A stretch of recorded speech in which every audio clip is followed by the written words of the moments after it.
I recently came across a number of thrifted sewing and crafting books, and I wanted to share with you a few of my favorites. This first one is called Power Sewing by Sandra Betsina Webster.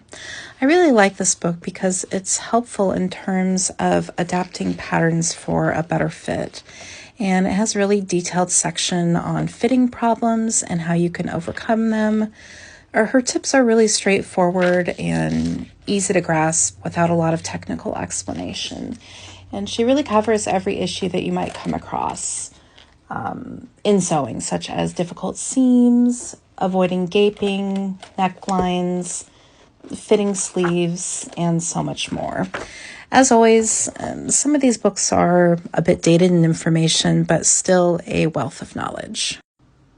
The next one is A New Look at Crochet by Elise and Mike Summer. Now, I wish the photos were color and not black and white, but that really is a minor complaint because the artistry in this book is simply amazing. It is really chock full of inspiration for amazing crochet garments, accessories, jewelry, home decor. Many of the crochet items are freeform, which is my favorite style. There's a lot of patterns, but honestly, it's just simply inspiring to look at in terms of the creativity about the designs. And you can see there are a few color photographs in here, which are amazing to look at. This is one of those books that you could just sit and flip through over and over again. It's a great coffee table book with a lot of useful information.